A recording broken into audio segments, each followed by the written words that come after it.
The ground is white, everything is covered by snow. It's Algeria, the symbol of revolution against colonialism and the beacon of freedom and free men throughout history.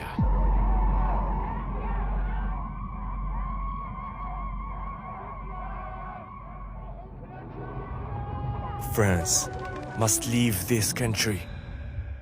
The year 1954 marks the beginning of the uprising against the worst colonialism, which spanned more than 130 years. Millions of Algerians sacrificed their lives to end this colonialism. Hence, the Algerian Revolution became a great example for all free men in the world.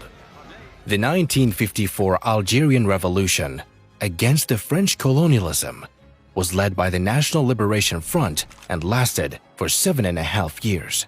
Algeria won and forced the colonialists to leave. After defeating them, Algeria declared its independence on July 5, 1962. More than 60 years after the liberation, Algerians still sing the revolution anthem, which represents its victory. And we went to Kasbah area in the capital city.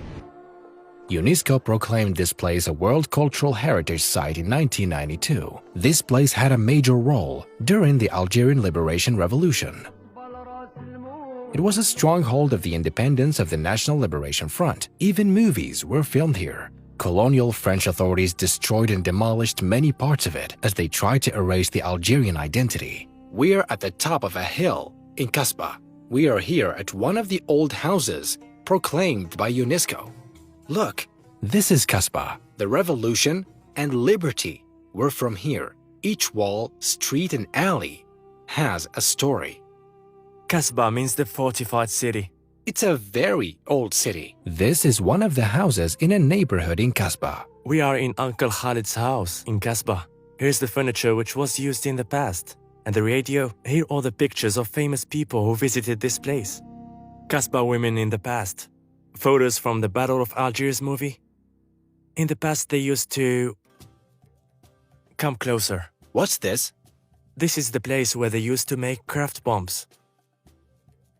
People will live in here. France suffered a lot from this because houses were very close to each other. Therefore, it's hard to control the people who are living there because they are interdependent. They used to send messages with women. For example, they sent guns, supplies, and food for freedom fighters. France suffered a lot in this area. Hey Joe, the Algerian people in Kasbah residents are simple. You see, their houses are close to each other. They don't care about many details, but they care about their social life. Even the trays. For example, this is found in every Algerian house. The tray and the tea bring you together. Houses in Kasbah are close to each other. Mostly men walk in the streets. Houses are connected to each other, so women can walk through rooftops while men walk down to achieve sanctity. We're still in Kasbah, imagine. The walls of the places we've been in are old. A historical place proclaimed by UNESCO. This place is called the Martyrs' Square. There's a metro here, also a mosque.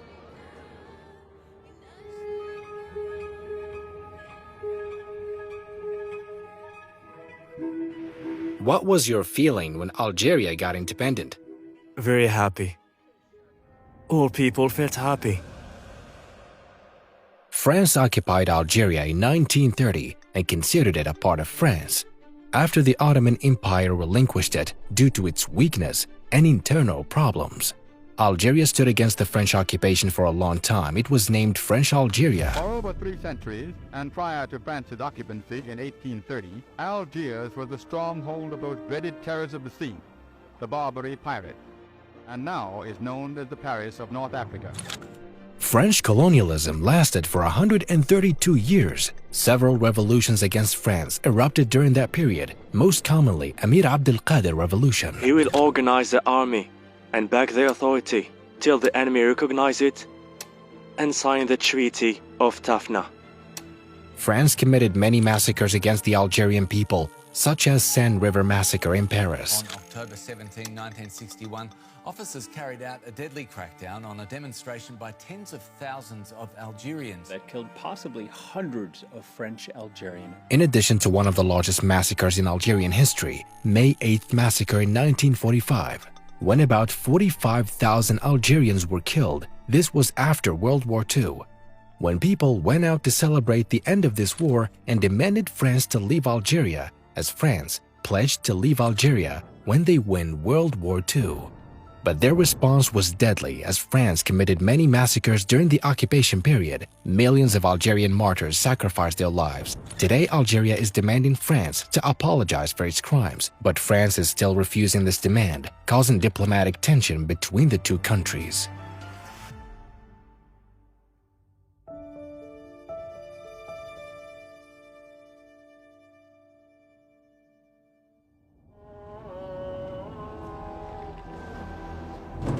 There's a cable car.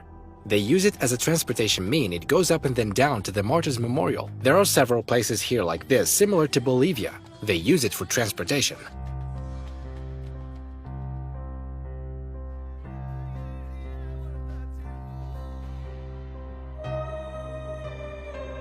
Climate variability in Algeria is amazing, 1 hour away only by car, from the capital city to Sharia area. Mountains of Sharia. Suddenly, you'll feel like you're in a different world, a different country. Okay guys, so we drove 1 hour away to a mountainous area. Then we found ourselves in a different world. It's like a different country. Suddenly you'll see everything covered by snow. The ground is white, everything is covered by snow. We're still in Algeria, similar to a mountainous area in Switzerland. We are in Sharia, Algeria. Sharia is a mountainous area. We are 1,200 meters above sea level. Finland. Finland. No, it is more beautiful. Algeria.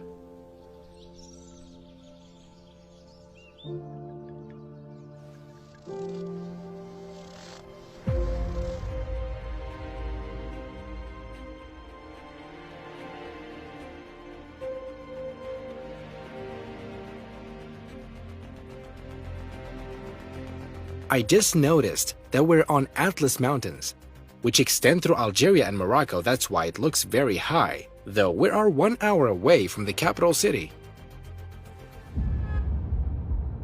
On the next day, we drove 1 hour away by car, Right behind me. to Tipaza city, which has Tipaza ruins. Tipaza means a route because it was a route for traders decades ago. It's only 70 kilometers away from the capital city. We came here to see this extraordinary place. It's like a mini pyramid. It was built by King Juba II for his wife Cleopatra, Royal Mausoleum of Mauritania, Queen of Pharaonic Egypt. 40 years BC. There are 4 false doors. This is a false door. These gates are just camouflage.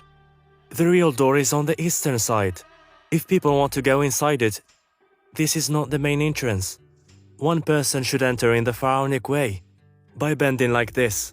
Because they used to show respect for the king and the queen by doing this. So you should bend like this to enter. It's missing for 2,000 years. It's called the missing link. It's inscribed on the UNESCO World Heritage Site. This is the main entrance. It's covered by sand. We might have wondered how ancient Egyptians built the pyramids. Look how big is the rock. It's very big, similar to the pyramids. Okay guys, look at these ruins. This is a Roman city on the Mediterranean We Sea. are the archaeological site of Tipaza province. Tipaza is a city that dates back more than 2,000 years. It's a Roman city built in the Roman style, from rocks. A coastal city with a rich history. This amphitheater was a fighting area. There were types of gladiatorial contests between gladiators and also wild animals. It's known that the northern side has different species of lions, such as the Atlas lion, in the Arab Maghreb. Our journey in Tipaza came to an end. On the Mediterranean Sea, can you hear it? It's similar to that Greek area that's called Santorini. We're going back to Algiers.